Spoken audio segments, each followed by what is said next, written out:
everyone, and thank you for joining me on another episode of They Say It Takes a Village. Joining me today is talented singer-songwriter, entrepreneur, and all-round female powerhouse who, lucky for me, happens to be my sister-in-law, the wonderful Layla Kardan. She stopped by to talk to me about her journey into motherhood, the unrealistic expectation we place on mothers these days, and the never-ending juggle. Layla. Hi, Myrna. Thank you so much for being here. Thank you. I feel like we're just having a coffee, catching up. Yeah. Right? Thank you so much. No, it was really exciting for me to be here and see you on the journey and also be a part of it. I'm so grateful. I feel like you have been there, in terms of idea generation until now, and it's been a constant support coming from you, and I cannot be more grateful. No, so and then just seeing you blossom and rise and seeing you really cement yourself as somebody who everyone's looking up to now. And so I was always looking up to you when it comes to parenting advice and just as a working mom and as an amazing woman. But I just love the fact that everyone else gets to share in that amazing knowledge and wisdom of yours. Thank you so much for saying that. It means a lot. And it's right back at you. It's really hard. And I find the whole podcast is based on parenting for parents to be able to kind of access things, because it's the hardest job, along with life needs to go on. So you can't just, become a parent and then everything stops. So it's not easy. And I think to every single parent out there, everyone's doing a good job. Yeah, hats off to you all. Yeah, seriously. Moms and dads. Absolutely. Do you want to tell the listeners a little bit about yourself? Although I think you don't even need to, but just what you're doing these days, a little bit about yourself, a background, and how long have you been in the UAE? I've been in the UAE for almost 30 years on and off. My goodness. I was born in Belgium and I grew up in Australia, but my father has always had a base here. So we'd been coming and going for a long time since we're kids. But this last stint, I've been here for 15 years. And I always say that I feel like Dubai and I, we really grew up together. I feel like Dubai is my big brother that kind of like encouraged me to go after my dreams, because Dubai is that kind of place. You come and everybody's, ambitious, and the city is constantly changing and evolving, and you feel like you can be on this growth journey with the city. And I feel like the opportunities that I had in Dubai really propelled me into some great things. And I am a singer-songwriter at the core of it all. I'm a performing artist, and that's what I love to do the most. More recently, I've become a entrepreneur, which has been very exciting and also challenging. I do actually have a business background. I have a master's in business, and I've always I've come from a strategy background. I've always had that kind of business sense about me. But when I got into artistry, I sort of put all of that aside. And then COVID happened, and, I was pretty much solely reliant on live performances. And then I had to think quick and think about how I would diversify, but also think about, the kind of businesses that were really a representative of who I was and what I wanted to do, what I love to do, bringing in my different skill sets, so that I wouldn't be so, volatile in terms of not being able to support myself in a situation COVID hopefully will never repeat itself, but then the pandemic. But then there are situations God forbid you fall ill or whatever as a performer. So it did make me think about how I can diversify my portfolio. More recently, my husband, Hamdan, your brother-in-law, and I have gotten into the space of wellness, which has been also something I'm really passionate about. We opened a cabaret together called Papillon, which was incredible. Yeah, an amazing journey. And we now have a French jazz restaurant in Abu Dhabi called Penelope's, which I'm really proud of as well. And then the biggest prize of all is my little son, Rumi, who just turned 1. So it's been 1 year of motherhood. And so I'm saying all of these things, but at the moment I'm having a bit of a identity crisis. Like, what happened to Layla Kardan? It's so funny. I sat with Hamdan the other day and I was watching all my music videos because it's been so long since I've created anything. Like, I've either written a song or recorded a song or done a music video. And I just like wanted to remind myself of what I have done and what I still have up my sleeve. But it's just been, the focus has been a lot on the baby. Do you know, and I think that's where, that's so good that you said that, because having listened to your background and the fact that you are massively creative in all aspects, whether it is in sort of the artist part as well as the entrepreneurial part, but then you become a mother and your focus does shift. And that happens to everybody. I think that was the point of me wanting you to come in here today, because you do have a lot going on, but then just like everybody, you become a mom and it's almost this identity shift. And it's kind of like, well, who am I? I need to go back and remind myself. But I mean, it's still early days with Rumi. It's just been a year. How has that journey been? It's been the longest, the slowest, and yet the fastest and most exciting year of my life. I had a lot of challenges in the beginning. I had a natural delivery and I was, really recovering.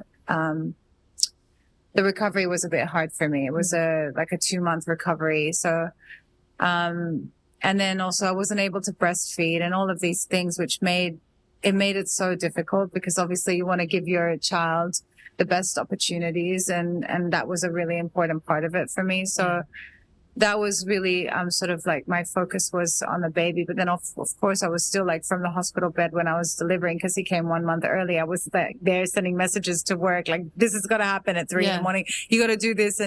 And so it has been a lot of a juggle. It's been a huge transition. I mean, like, my life went from like all these glamorous events and like performances and, appearances or whatever to, being at home a lot with the baby. And I loved it. Yeah. It was really important for me to have that time to bond with him, to also, be there for him, but also like let myself have the time to recover, because I had been like on the go for 3 years, even pre-pregnancy. So it's been a big transition. It's been beautiful. It's been, Rumi's an amazing boy. He's very boisterous and like full of energy, as you know, not very different from your own kids. No, I feel like it's a little gang we've got going on. It's a gang of, it'll be wild, very interesting to see when they're a teenager. Amazing boys. Yeah. And so it's been great. And what's also been amazing is to see how much my husband Hamdan has really stepped up to the role of being a father. Yeah. And it has really brought us together as a family, as a little unit. And definitely I'm really enjoying the process, but at the same time, it has been really hard hormonally, trying to manage work and all of that. So it's been amazing. Yeah. And challenging. Yeah. It's the perfect duality. Yeah. That's, I feel like, sums up motherhood. It's amazing and challenging. It's very difficult. I mean, when you think about like, I am not feeling, any kind of FOMO, like, oh, I'm missing out on these events or anything like that. But definitely for me, there was a bit of an identity shift. Yeah. It's like, I'm no longer Layla, the artist, also because like, I can't like, show up to that kind of performance anymore. Yeah, like, my body just doesn't have the same energy that it did, at this moment. I know I'm going to get back to it. And honestly, like if I'm out somewhere, all I'm thinking about is getting home to be present for my baby. Yeah. So, it's funny how these little people, they just change your mindset, something that you were so passionate about. Yeah. And all of a sudden in that span of like whatever, 6 months, everything changes. And nothing comes above him. Yeah. I remember that was one thing that I struggled with. And of course, my career wasn't as, sort of expansive, but it was just the identity. When I first had Lace, there was this constant, when am I going to go back to me? Yeah. When am I going to go back to the old Raya? Oh, next month, my life will get back to normal. No, by 6 months when he's eating, my life will get back to normal. And my life will never go back to that. Yeah. And that's just it's a lovely thing and it's a sad thing. Yeah. And it should be more sort of emphasized. Like it's okay to feel a little bit of sadness that old life of yours is no longer the same and you can't go back. 100%. But also at the same time, there are wonderful moments to be expected as well. So I remember that distinct feeling. And I can't believe that at this juncture of my life where I'm actually a mature mother, you know, it's not like I'm 21. And I've been exposed to it. All my life, I knew that I am a very maternal person. So it's not like I haven't been exposed or I don't know, but I still had no idea. Yeah. Like I had no idea until it hit me. And your sisters had kids. Exactly. I've watched you and we've seen it, but I had no idea the impact that it would have on my schedule. And I'm really like,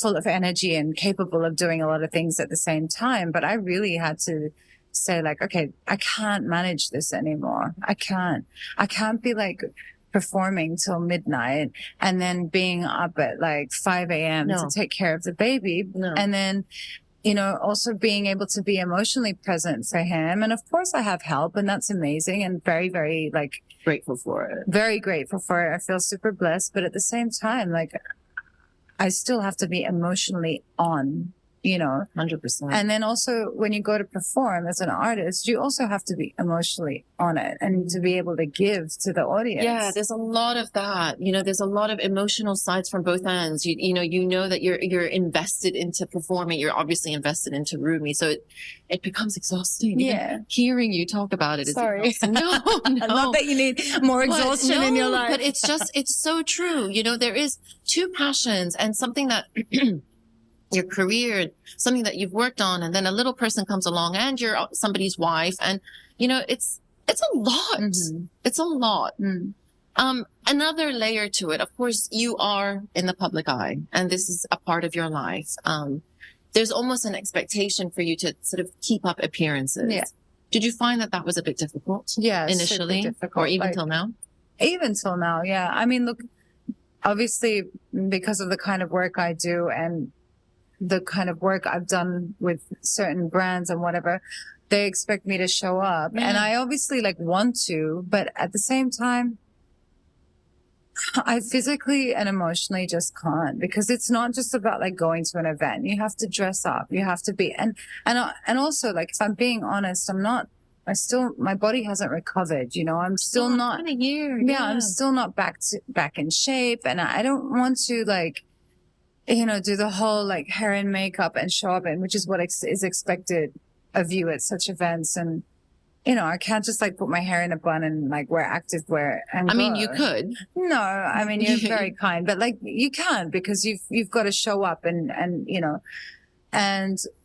but like I actually physically can't, because it's not even just that I'm home with the baby. I'm also like managing and putting out fires all day, whether it's from work to, you know, business to whatever it is, you know, we're dealing with a lot. So then by evening time, I don't really have it in me to be social or to, you know, put my hair and makeup on. And having said that, I still show up to some things because, you know, I don't also want to completely isolate myself from society. And like, I am happy and I'm joyous and I want to share with the world, but I don't necessarily want to spend an hour getting ready and going somewhere and like, with all due respect, having like small talk. Yeah, it's not going to serve you. No. Yeah. And like about things that, and not to sound selfish, but that are so far from my world. Reality. And it's like, you know, it's not even about like, oh yeah, the fashion world is pretentious, or, you know, it's not about that. Like, I feel like I can learn from every situation and a lot of different people. And I love to enjoy conversation with different people. But like, if I'm dealing with like a baby who's not sleeping well, and then I'm sitting there talking about like, oh, you know, I don't know. Whatever it might be. Whatever. You know, this season's whatever. Is not relevant to what I'm going through at that moment. And because I want to protect my energy and my emotional state so that I can manage the house, because it's not just the baby, it's also everything else that happens in the house. You know, even if you have help, you're still responsible for everyone Absolutely. under that roof. Absolutely. So there's a lot of planning to do. There's a lot of like things that you need to consider. You know, I didn't even think like, oh, now Rumi's 1. I've got to like think about taking him to his first like, you know, appointment with a pediatric dentist. Like I didn't even think of these things. Oh God, like, don't even remind me. You know, I'm like, okay. And then, so no one's going to do that for you. Right. So it's just about prioritizing, and like life is about that. Work is about that. Everything is about that. So I know, for example, that I'm going to come back to Layla Kardan or whatever it is that, you know, I'm supposed to be or want to be, because that's ultimately up to me. Part of that work that I do means that I have to show up to certain things, Absolutely. Whether I want to or not. And I'm grateful for all the opportunities given to me. So I also want to show that gratitude back. But I always think about what are my pillars in my life. Like if I have a house and each pillar represents a different aspect of my life. So if one is family and one is health and one is social and one is finance and one is, you know, I'm just trying to think of, there's one more, spirituality, you know, all of these pillars. My brain doesn't work. I'm always forgetting things. No, it's a mom thing.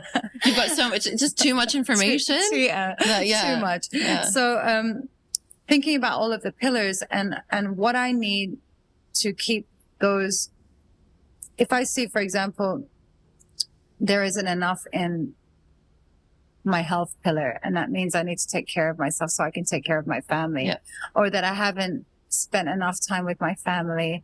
I mean, my extended family, which is also really important because that's your village, you know, that's your tribe, that's your people. 100%. Or I haven't, you know, I haven't spent enough time on work, or I need to make sure my finance, I will pay attention to whatever needs paying attention to so I can keep those pillars balanced and I can keep my house intact.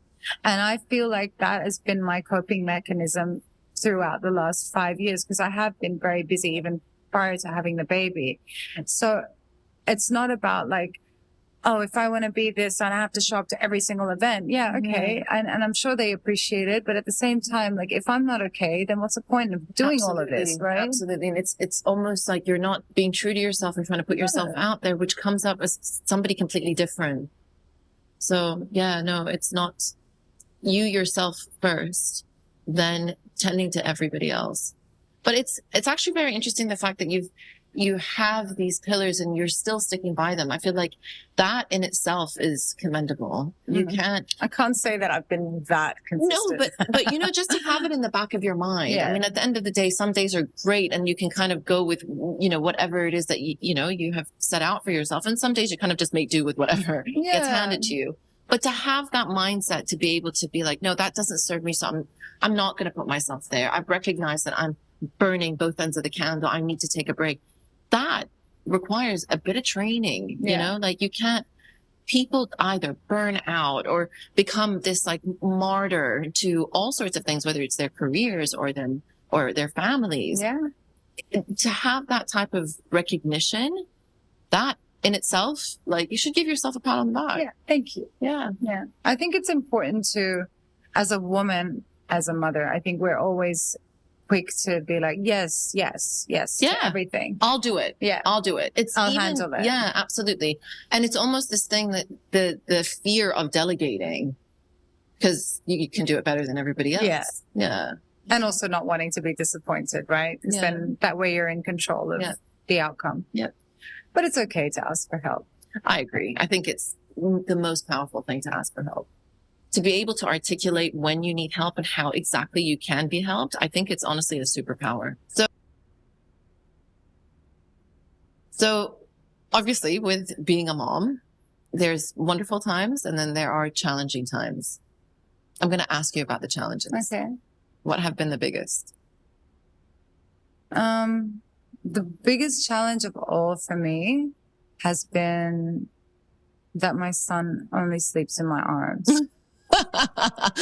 If that's your biggest challenge, I mean, that's okay. A big thing. Look, it's a big thing because you probably haven't slept in a year, but you know, look, the biggest challenge, yes, and alhamdulillah, like I have to say, you know, we don't have any major challenges. Yeah. But I was, so naive to think like, because he was premature and he had to go back to hospital for his bilirubin levels. And when he came home, I was like, oh, he needs my love and he needs my love and love me, love me, love me. And I just like made a little monster. No, but I mean, the challenge has just been, because it's not just when he sleeps, he wants to be in my arms all day long. And it's not just me, obviously, any of the caretakers, so me or his dad and it's not just about my own comfort. It's also about his comfort. I always think about his poor little body, how uncomfortable he must be sleeping there. I'm pretty sure he's really happy. I don't know. And then also like he doesn't sleep that well. So his sleeping has just been the biggest challenge. Yeah.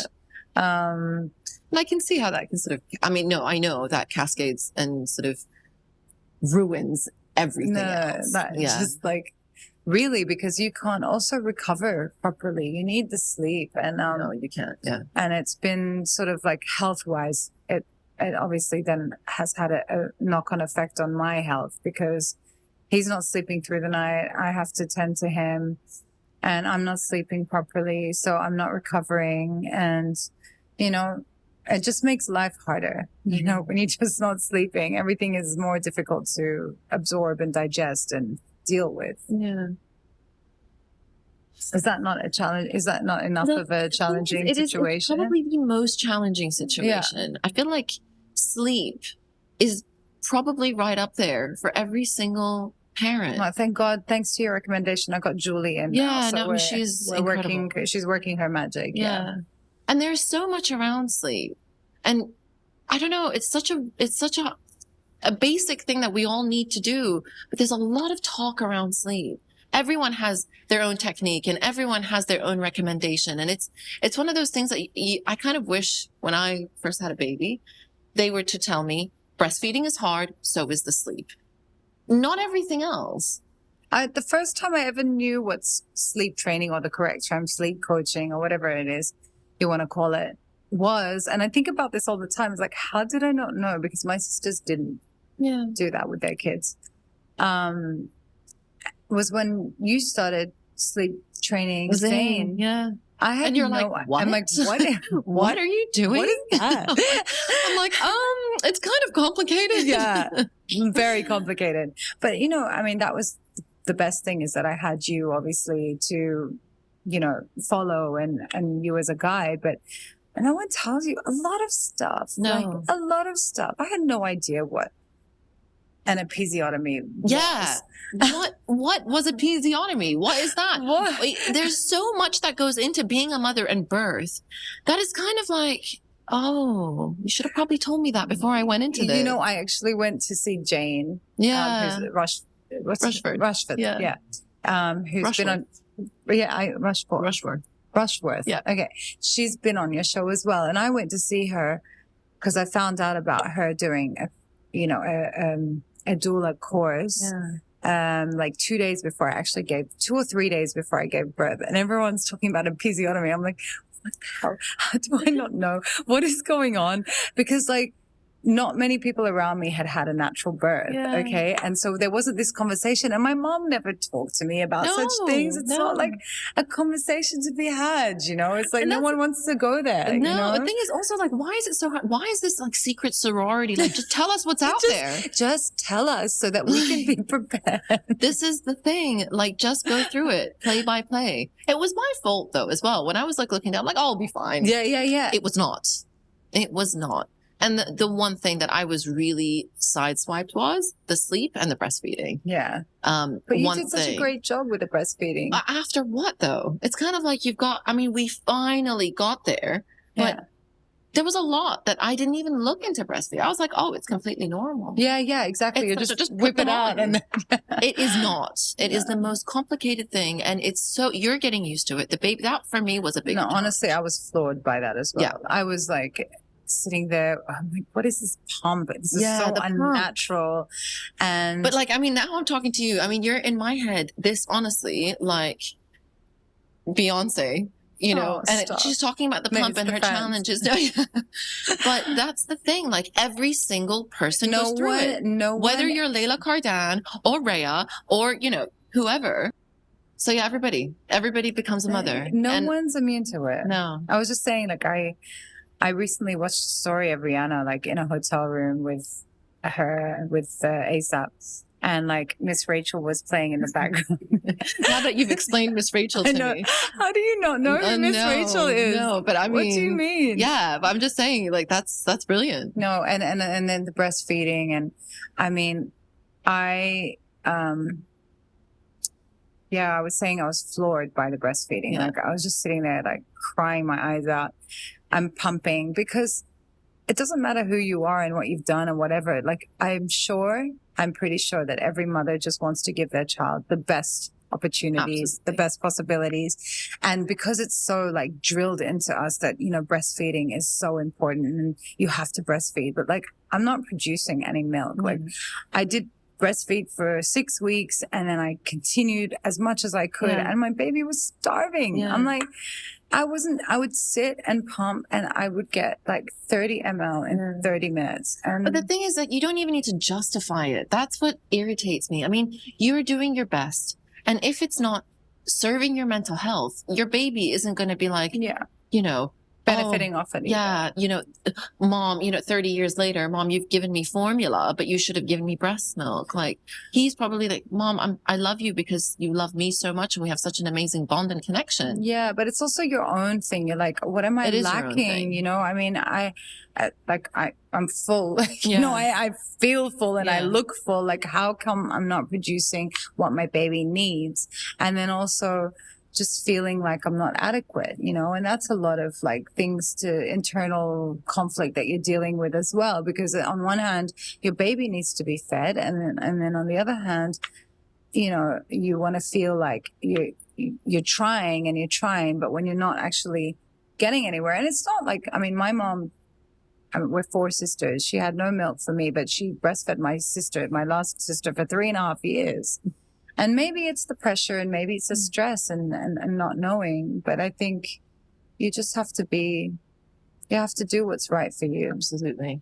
It's good to know that everybody has the same struggles. Everybody kind of goes through the same sort of internal doubt that comes with being a parent. And I'm pretty sure if you were to talk to Hamdan or Nasser, they would probably have the same type of doubt becoming fathers. For sure. And that's the universal thing. I find parents or being a parent, no matter who you are in this world, you're all going to go through the same thing.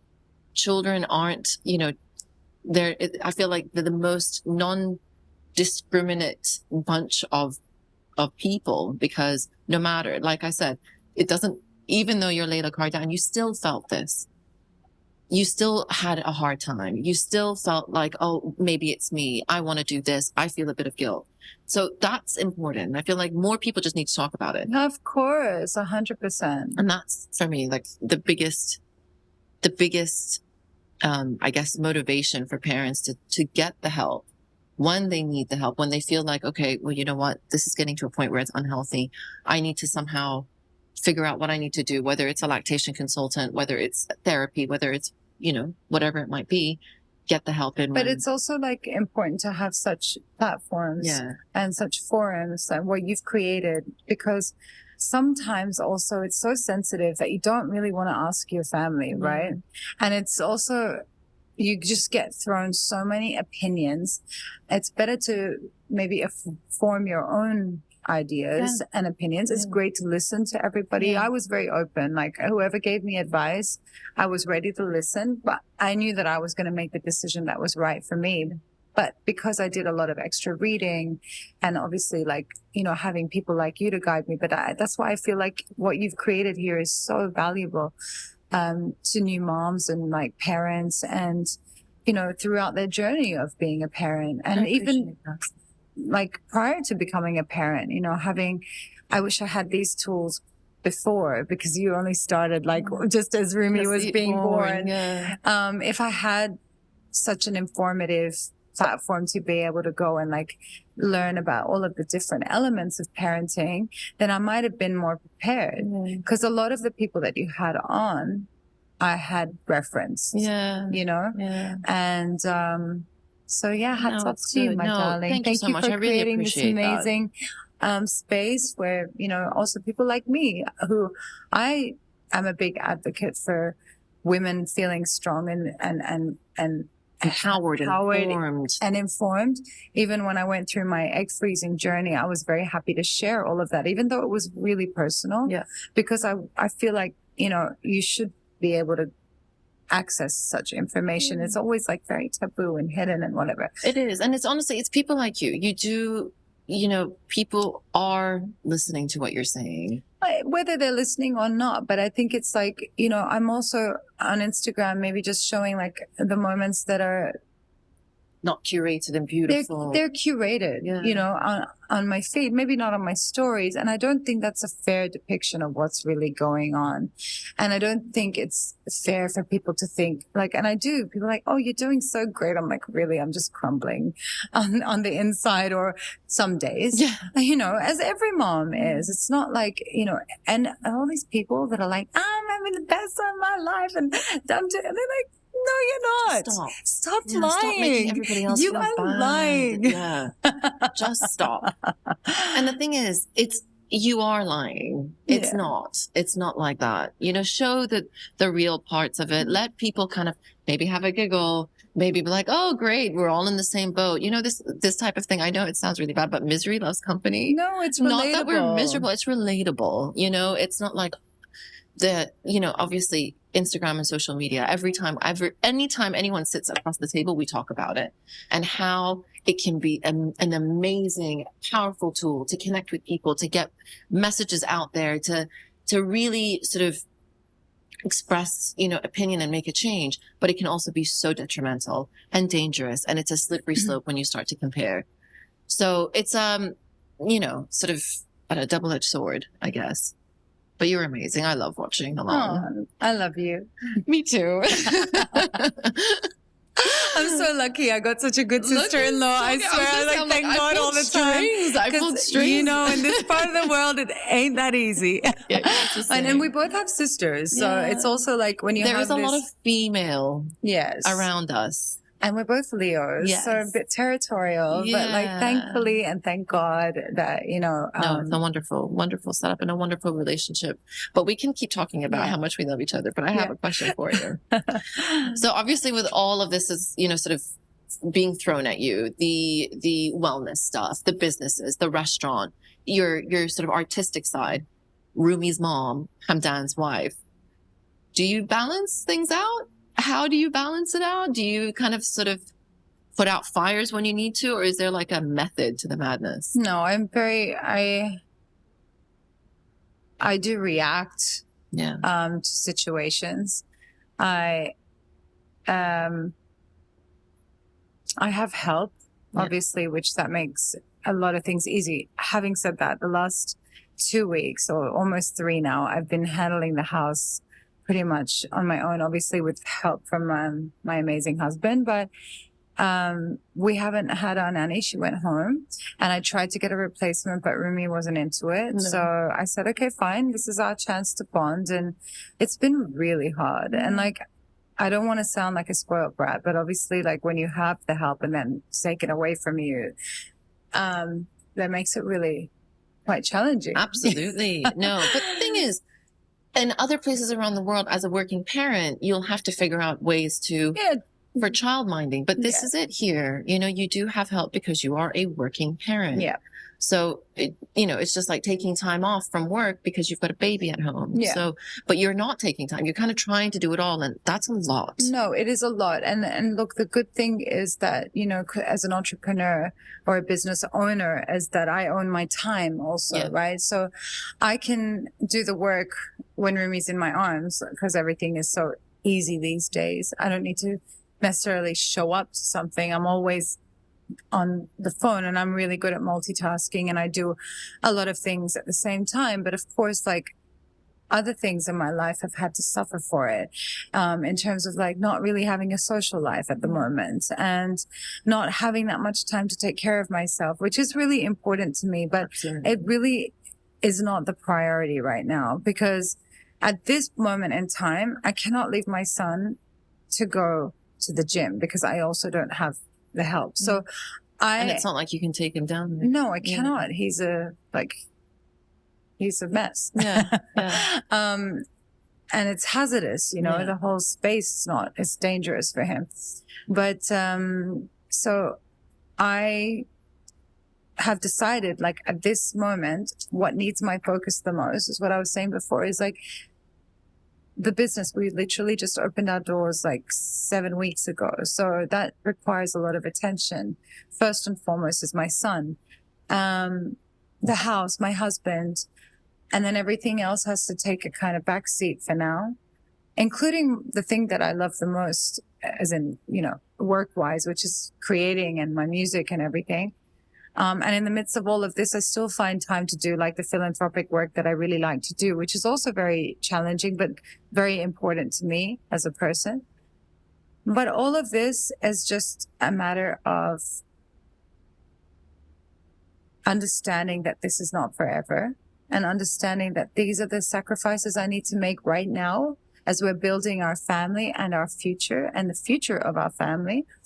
And being an entrepreneur takes a lot of sacrifice, and being a mom takes a lot of sacrifice. So I've had to sacrifice those things, but I've let my friends know, or I've let my family know, is I love you so much. And I really appreciate you loving me from afar for the moment. And I'll be back soon. I'll be back. BRB. Yeah. How do you feel about the music though? Honestly, it's like kind of so far, but I go to sleep some nights and I dream about music or like a creative idea that I have. So I do have something on the back burner right now I'm working on.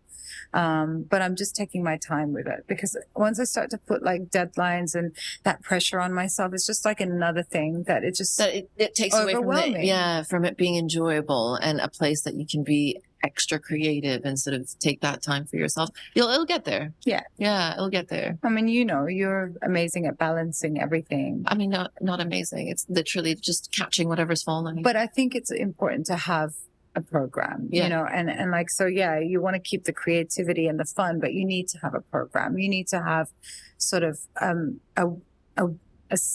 a list of things that you need to achieve. Like, just because I'm writing a song, it doesn't mean that there are things I need to go and I've written songs, for example, that are just shelved at the moment. I need to go into the studio. Yeah. I need to plan the dates for that, to lay my vocals down and then send them for editing and then mixing the song. And then after the song is complete, there's a myriad of other things that need to take place. And if I'm not organized with those things, then nothing's going to happen, right? So you have to be consistent and persistent and all of those things. So yeah. Well, I can't wait. Thanks. I know it's coming. Yeah. Fingers crossed. Yeah. I'm really excited about the new project because it's very futuristic and very different to what I've done in the past. So, do you have any regrets? I guess we can probably break that down. Do you have any regrets since becoming a mother?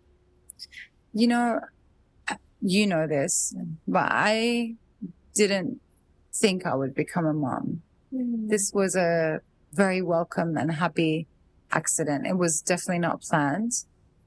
And I was, even though I had frozen my eggs, because I feel like in today's day and age, it's good to use science and technology to protect your chances of doing the things you may want to do in your life at some point. I regret maybe not doing it sooner, becoming a mother sooner.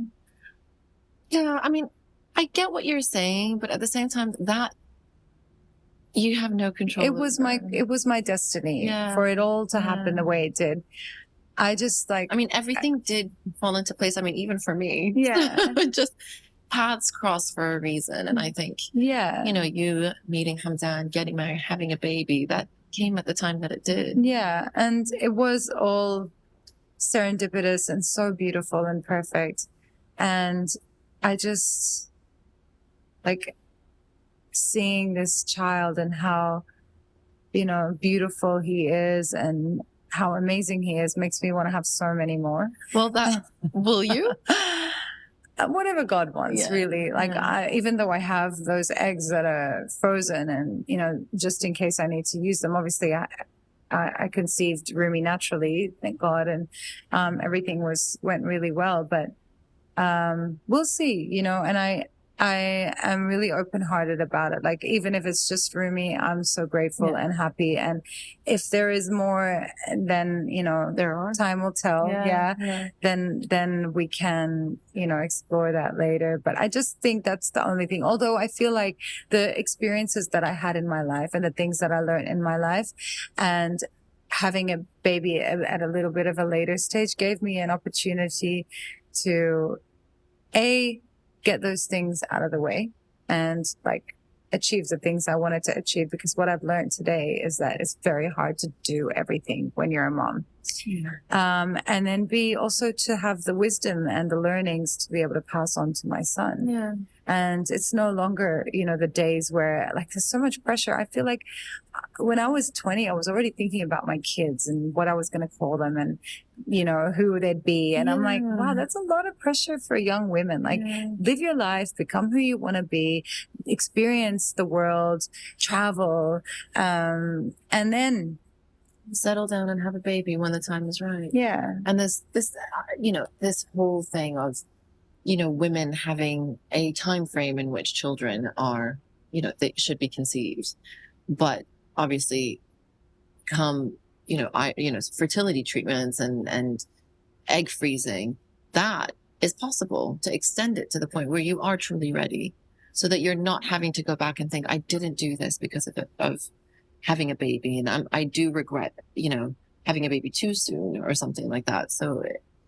yeah, it's interesting to think that at least now there is more of a movement where women are taking control, freezing their eggs and living their lives a little bit more, becoming more sort of successful in every aspect of their lives before they choose to start a family. And it's sad that it's kind of an this or that kind of thing. But it really is. It really is. But it's not, and it is. But okay, can I ask you, do you not find that since becoming a mom, you're more productive, you're more, you've got an ability to be more flexible, you get things done in a shorter span of time, 100%. and it's always done at 100%. Yeah. Because you've got no time to go back and fix the errors. Actually, it's so funny you say that. I was thinking about that just the other day.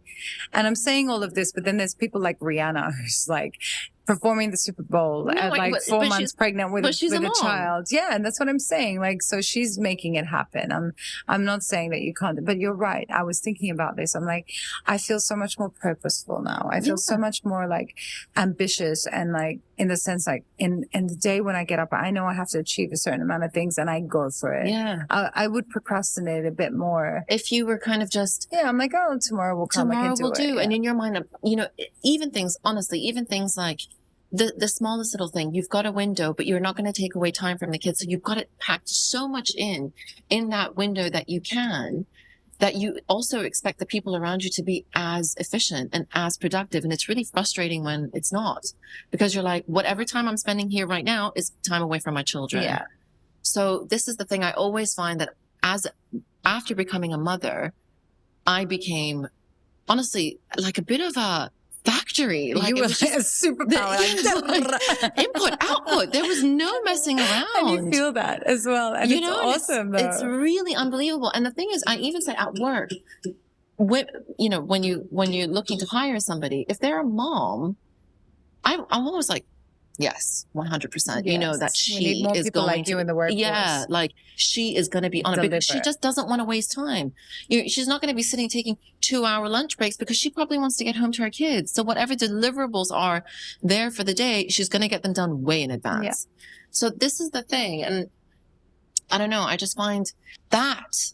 I mean, look, if Jacinda Ardern could run a country, and like, I love the picture where she's, I don't know if she's in Supreme Court or wherever she is in the UN meeting, breastfeeding. Yeah. I'm like, if she can do it, or women like Benazir Bhutto, God bless her soul, but like so many, you know, that were able to take on such huge positions of power and deliver, still being a mom. Yeah. You know? That's the thing. I'm telling you, it is a superpower. It should be way more coveted. I don't know. I find it should be something like, oh, she's a mother. We know that this person is of massive value in whatever organization. But that's just me. I mean, that's just my opinion. But that's what I've noticed personally. And I've seen it with you. I've seen it with my sister, Leanne. So it's amazing. It's amazing how you add another responsibility, and that responsibility takes over your world, but you're still managing to do everything else that was already on your plate. It's amazing. High five to us. That's right. But when it does come to parenting, is there anything that really scares you? It's a fully loaded, so many things. Fully loaded question. But what do you? My biggest what is fear? your? My biggest fear is I don't want to instill my insecurities or my issues in my son, and I'm very conscious, and I've done a lot of. I really am Beyonce, you see. Yeah. I've done a lot of. I've done a lot of work on myself and a lot of personal growth, but you know, I'm a flawed human, and so I just don't want to pass any of those things on to my son. I know the world is full of, you know, difficulty and hardship, and I don't want to like coddle him or protect him from seeing those things. I want to empower him and give him the tools to be able to get through.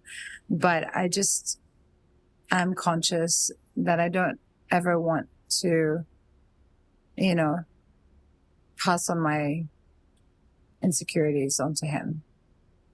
Fair enough. I don't want to either. Yeah, now that you said it.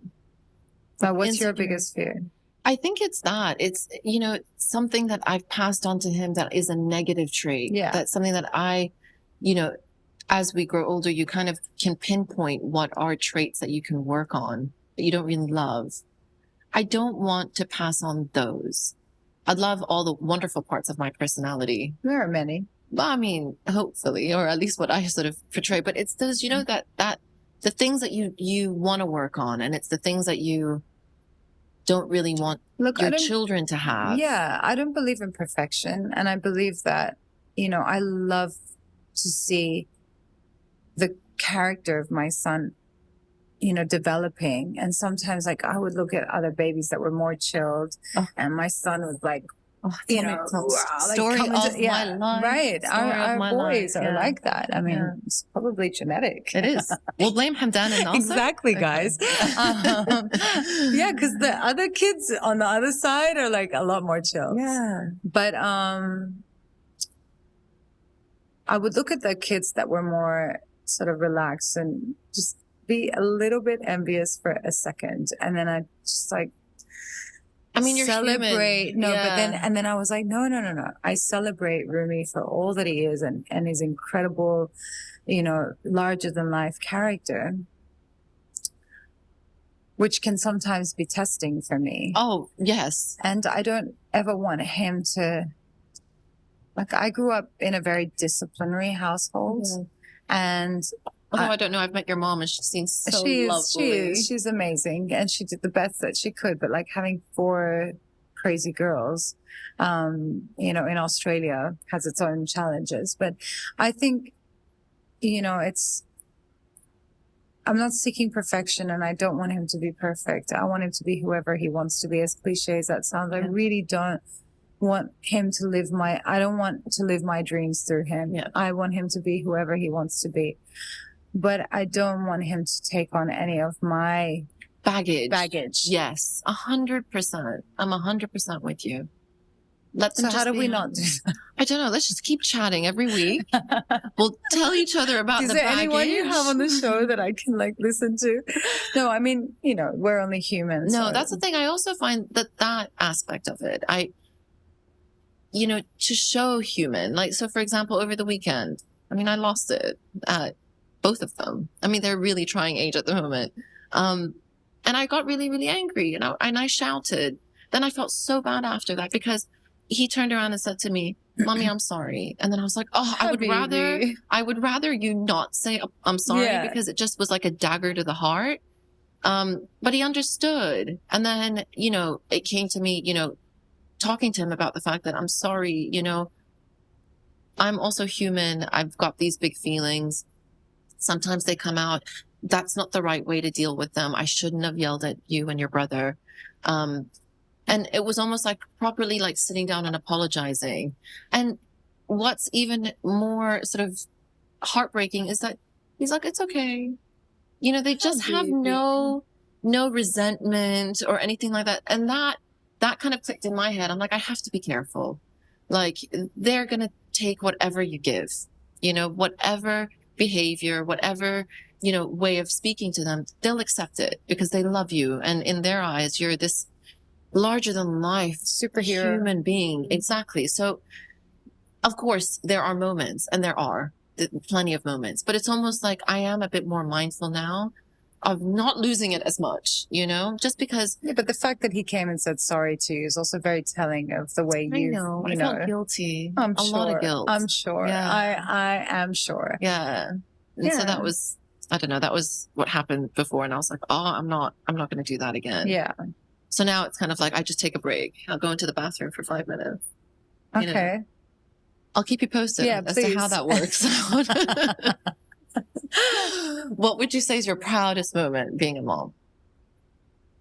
Oh, I feel like every day I feel so proud. Honestly, I'm like beaming with pride every day. Honestly, like I don't feel like I had a defining moment of being proud, but I took him for a walk this morning, and in my mind, I always want my son to be compassionate and thoughtful and caring towards other people. And he's just a baby. I mean, he doesn't know. Yeah, he doesn't know. Yeah. So, and we went for a walk, and he had like a little piece of protein bread in his hand, and he like threw some for the bird, and then he offered some to the guy on the street, and they were walking through the door, and he didn't know the stranger, and he was waving, and I was like, that's a beautiful thing. That's a beautiful thing. It's like, now I'm starting to see that he's so, he's joyous, and he wants to share. Yeah, he wants to share that, and he's happy to see people, and he'll wave to them. He was like, literally, I was pushing him in the stroller, we were walking on the track, and he was just waving to everyone. I'm like, sweetie, you're not the queen, you know, but it's okay. Mimi is here. It's cute. I enjoy seeing those things. Yeah, I'm gonna get all emotional now. No, he is gorgeous. He is absolutely gorgeous, and very much a happy baby. Yeah. I mean, to be honest, I think I've seen him cry maybe a few times. I can count on one hand. The guy cries. No, I just feel like he's just a content, happy baby. He's cool. You know, all his needs are met. He's a cool guy. Yeah. What do you think is your best quality? Mine? Yeah. I'm fun. You like are fun. You well, as a mother. Yeah, as a mother. As that. I mean, also as a human being. No, but I mean, wouldn't call myself fun these hand. days. I used to be much more fun, but like with my son, I would say I'm fun, and I have a great imagination, so we can like play and get involved, and he'll start cracking up at me. Like we have moments where there's like a lot of laughter, and even though, you know, I'm a mature mom, I love that I still have this playful spirit that I can. Saying mature mom. I mean, come on. I am a mature mom, and I'm okay with that. You know, like I'm happy with that, because of the fact is that, I know who I am, you know, and that's good. And that's a great thing to be able to pass on to my son as well. Yeah.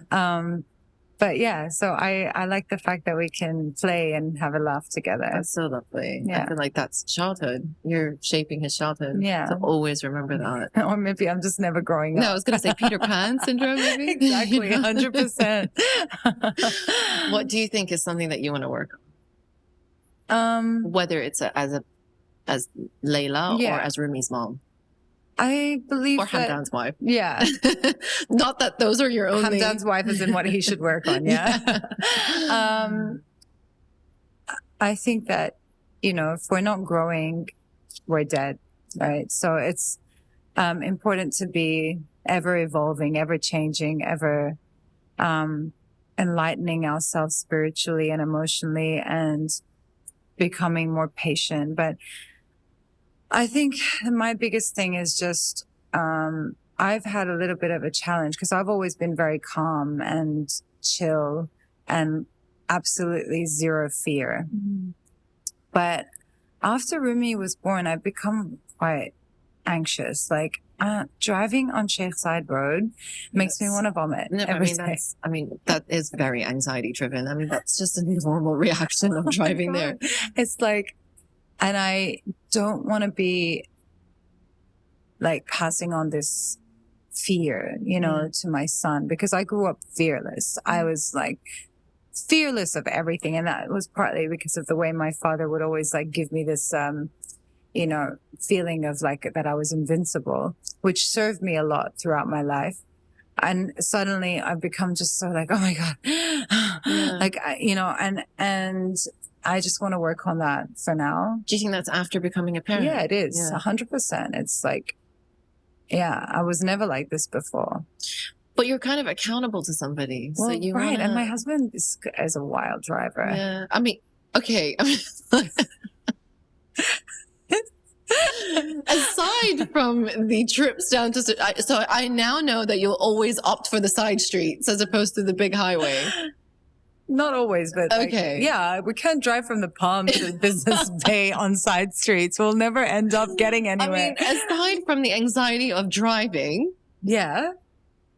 Anything else? Because I think that we can deal with. Should we just go around? More like, I'll just take you on happy laps around. Sheikh Zayed Road. Yeah. No, there's a lot. Obviously, there's a lot of things I want to grow on. I want to develop on. I want to grow spiritually. I want to have more patience. I want to have, the main thing I would say is just being more patient, and understanding, and so that I'm not so reactive to situations. Oh, I'm with you. Let's go to classes. Yeah. Patience. I'd love to know. We should do the ice bath. That's really good for building mental resilience. Guys, if you haven't tried it yet, contrast. I wasn't a plug, honestly. I'm plugging it. But I tried it and it was the greatest thing. It really does help you because it helps you control your breathing. And once you get a handle on your breathing, then you can breathe through situations, and I'm not an anxious person at all, but I think, we all need tools. Absolutely. We all need tools to get, as much as like our kids need tools, we need tools also to get, as life becomes more complicated and challenging. And in today's world, there are so many like just curveballs thrown at us every day. Yeah. It's important to be able to say like, okay, this is what's going to get me through. Like your instance of going to take a breath in the bathroom. Yeah. No, but it's good. I think, more patience. That's the same for me, honestly. Yours? Yeah. Mm-hmm. To be more patient, to be less reactive. Yeah. To be able to, not be so triggered. Yes. I think that's what it is. Yeah. I'm easily triggered. I don't know if there's a lot going on. I'm really excited the fact that it is summer and we get to kind of take a step back. Yeah. But I have noticed I'm easily triggered recently. Well, having 2 kids and 2 boys with a lot of energy. Yeah. And then, like I said, managing a household and the husband and work and a podcast. It's a lot. It's a lot. You are a superhuman, but also, there are moments where you just need to just not have to think about everything all the time, I think as a woman and a mother, like I'm all for equity and all of those things, but I think it's really the pressures that women have today are very unrealistic. Yeah. And then also not just to be all of those things, but then also to like look amazing and like be fit and be a certain way and you have to look and like dress like this. It's like, whoa, so many people have said to me, oh wow, you haven't lost much weight. I'm like, listen, bro, I don't care that you haven't. Yeah, since because I didn't gain that much weight in pregnancy, but I also like haven't been busting my ass in the gym. Also, what kind of statement is that? There's people who will allow themselves the opportunity to say such things, and honestly, I don't really react. But to say that, like, a couple of people have said to me, like, well, are you doing anything? And I'm like, why don't you focus on yourself and your life, and I will do me the way I want to do me, and this is right now the best I can do. And if that bothers you, I'm sorry, but like, go look at something else. Bro. Absolutely. You know what I mean? My husband is so supportive of me the way I am. And I like I'm not about to let societal pressure or, you know, media or anything like that influence me. I am healthy and I'm strong. I'm not perfect. And when I have the energy, I will get back to my, you know, pre-pregnancy physique, if ever. But I was going It to say, I'm like, depends. pre-pregnancy physique. You had a baby. Exactly. I mean, that's not something that, number one, that whole stigma of let's get back to pre-pregnancy, the way that we looked, it's never going to be. You never look the same. That's it. You look better. No, thank you. I became really good at putting on like clothes, but that's it. You will never look the same, but why should you? I'm happy. Yeah. I look different. That's the way it is. I housed 2 children in there. I fed them for over a year. Tell me any person, whoever it is that went back to their pre-pregnancy weight. It's impossible. Weight-wise, fine, but your body's naturally going to change, whether you had a baby or just the aging process. But then there's also a lot of these people that are taking injections and things like that now. That's really ridiculous. No, but I'm not going to do that to my body because if I potentially want to have another child, then I'm not going to be pumping myself with all these chemicals and finding later that I have a myriad of other health issues just because I want to be skinny. No, forget it. Like, it's not what I'm about. Also, I'm sorry, but in terms of the way you're beautiful. Thank you. And you look even better now that you've had a baby. Mm. So it suits you. So keep having more children and don't worry about it. But I remember thinking, like, in my mind, when I had Laith and Zane, generally I feel like I use like a physical activity more for a mental thing, rather than to just get into a certain way. Yes, we're all very careful. We're very conscious about what we put into our bodies, but just to live a healthy lifestyle. At the end of the day, these kids want to see us until we're quite old and we're still active. But when I had the babies, I said to myself, there's no way in the first year or while I was breastfeeding, I was not going to be focused on that. Yeah. I'm not going to be focused. And I had to say it many, many times. I don't want to go to the gym. I don't want to eat the way I want to eat. I just want to be left alone. Yes.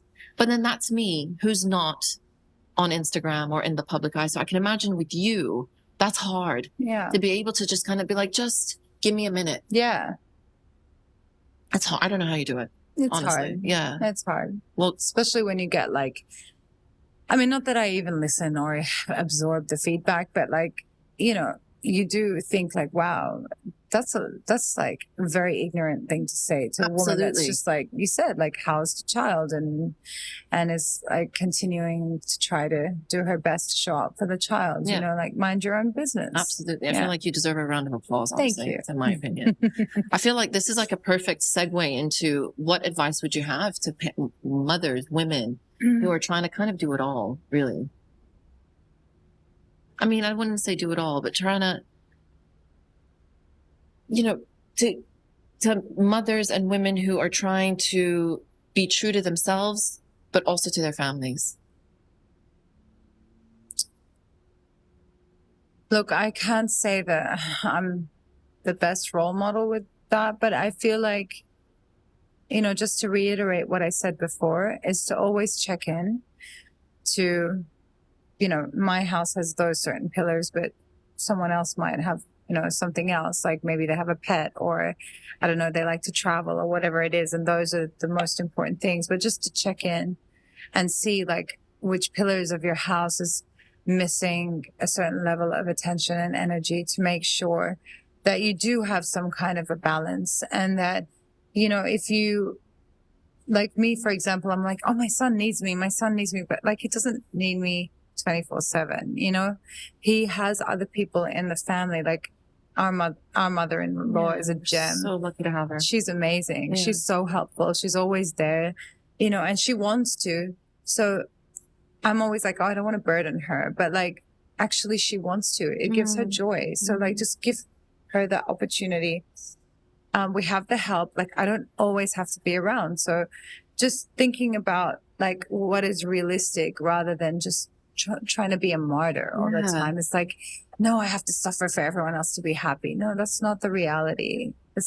The reality is that unless you're happy, everyone else is going to feel that unhappiness, Yes. So yeah, I wouldn't say if you're not happy, rather, everyone's going to feel that unhappiness. Yeah. So it's about understanding those things and like letting go of a lot of that emotional pressure and just being a great time manager and just being like, you know, when Rumi goes to bed, I'll sit and like write the most important emails of the day because I know I can't do that in the morning, you know, and I will, you know, do any sort of things that I need that are like pressing administrative or business things that like if I'm working on a deal or whatever, legal things, I'll do then because I know that's the time. But yeah. It's amazing. That's perfect. I always end the show with a quote from my incredibly wonderful guest. Do you have one? A quote? Yeah. Anything that you kind of live by. I know Rumi is Rumi, so he's got a lot. Yeah, he's got a lot. And then the thing is, Rumi has really influenced my artistry, and it helps me get through the hard times. And I always think of Rumi's beautiful quote, which is, "Through my wounds, I feel the light." It's beautiful. And it's you know, also a reference to the kintsugi, Japanese art of, you know, putting broken pieces back together with gold. And we all have difficulties and challenges, and to remember that, you know, these are the things that affect us in a way that where we can grow and develop and become the best versions of ourselves. That's perfect. Yeah. Layla, thank you so much. Thank you. I enjoyed this so much. So, me too. I could keep going, honestly, but I feel like we're probably pushing back to the kids. That too, but pushing the time limit on here. But thank you so much for doing this. I cannot be more thankful to you. No, this was amazing. Thank you for listening to They Say It Takes a Village. I hope you enjoyed today's episode. I look forward to bringing you another one next week. Don't forget, please subscribe, rate, and review so I can reach and help even more parents. And if you've got a topic that you'd like me to cover, please head over to my Instagram page, ittakesavillage.me, and drop me a line.